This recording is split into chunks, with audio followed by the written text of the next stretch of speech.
I think it's fair to say that a lot of United fans are frustrated right now. What's going on with Erik Ten Hag? It's 9 days until the start of the Euros. Why have we not made any signings? And some are going as far as saying that INEOS are Glazers V2. In this video, I want to debunk that. All right, I'm going to give you 14 things that INEOS have done that the Glazers never did in 20 years.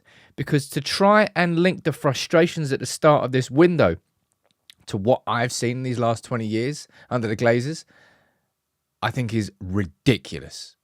And I want to show you exactly why in this video. Now, you can let me know what you think in the comments below. Are they exempt from criticism? Absolutely not. But let's dive into it.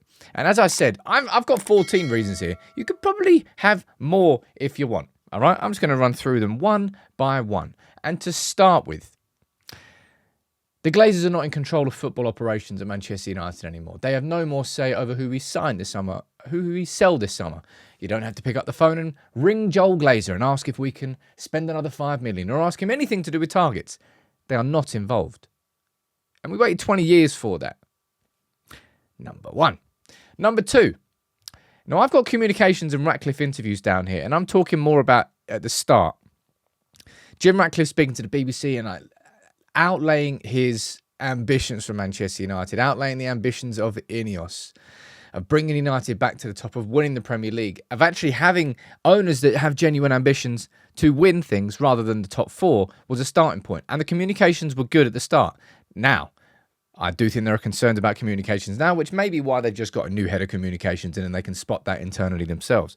But I'm going to put that down as number two because the Glazers, they lived in the shadows at Manchester United. Now, this I thought was a big one as well. You may have all just forgotten all of this because you're just frustrated about what's going on right now, but I'm here to remind you. Right at the beginning, when INEOS met with staff, went to Old Trafford, went to Carrington, met the mayor, spoke to everybody, went to Old Trafford, spoke to the press, everything face to face. Having owners that did that, having had owners that lurked in the shadows for 20 years, was a big shift and a big change.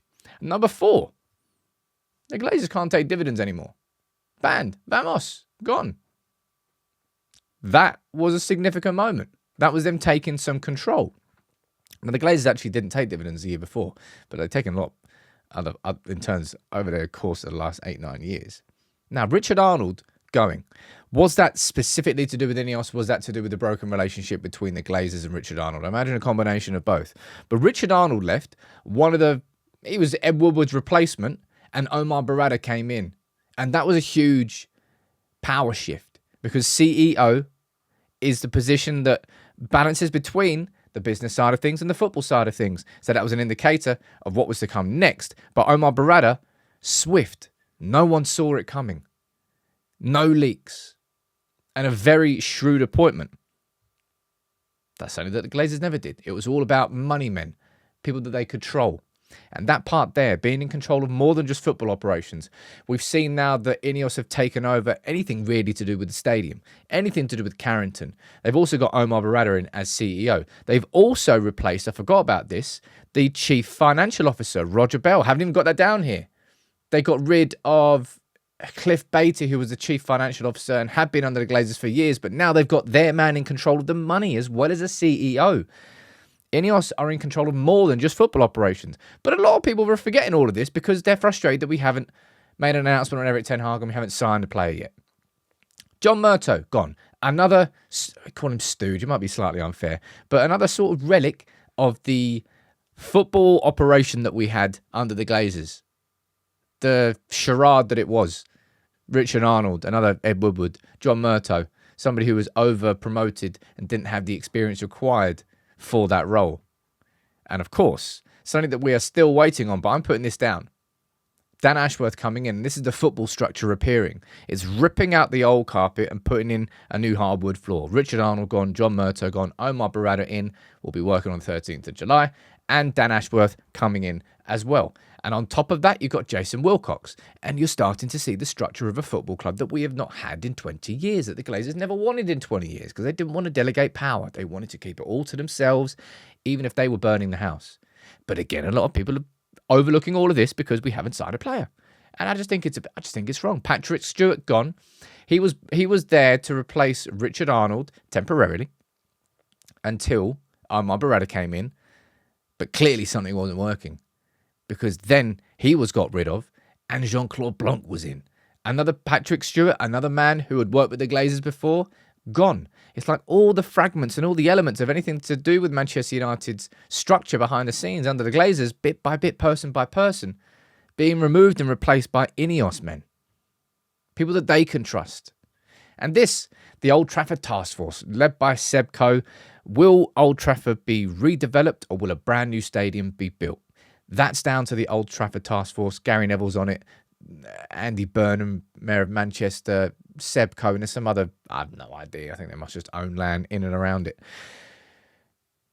Genuine movement on something to do with Old Trafford that the Glazers neglected for so long, to the point that it's turned into a river rapids after, what was it, the Arsenal game? Something the Glazers never did in 20 years. You see the sort of point I'm trying to make here. Head physio, I think Robin Sadler was replaced. Gary O'Driscoll's been doing the whole sort of audit of the medical side of stuff. And I think we've now got a new head physio who's coming in, John Rees, I think his name is, from Arsenal, following Gary O'Driscoll. So actually empowering football people inside football departments to make football decisions. Again, something the Glazers never did. And number 14 down there, redevelopment of Carrington is happening already. Those plans have started to make it that new collaborative environment that INEOS want. They call it the elite performance environment. I thought the idea of making non-football playing staff not be allowed to eat in the canteen was a bit weird, a little bit over the top. But INEOS have been doing a lot, have already done a lot. And in 3-4 months since they've taken over, I've got 14 things down there that the Glazers have never done in 20 years. Yet I'm hearing some United fans say, no, hold on, INEOS are just Glazers V2 because we haven't agreed on anything to do with Erik Ten Hag and we haven't signed a player yet. Now, I'm in agreement with you that there are question marks. I think there should have already been a decision made on Erik Ten Hag by this point. And I think you're right to have concerns about that. But it just frustrates me to see some United fans try and take, making a mountain out of a molehill, if you want to call it that, trying to take the frustrations around Ten Hag and no signings and then just suggest that INEOS are just another Glazers. Give your head a wobble. Stop being so extreme. It's absolutely not the case. I've watched the Glazers. I've been a United fan for long enough to have seen what the Glazers did and the neglect that they gave our club. INEOS are different in that respect. Do they need to improve some things? Yes, they do. Are they perfect? Absolutely not. But has it been a strong few months compared to 20 years I saw before? Yeah, you're damn right it will be. It has been. And hopefully will be over the course of this summer. What happens with Erik Ten Hag is the big question next. But don't try and suggest that INEOS are another version of the Glazers, because that's just wrong.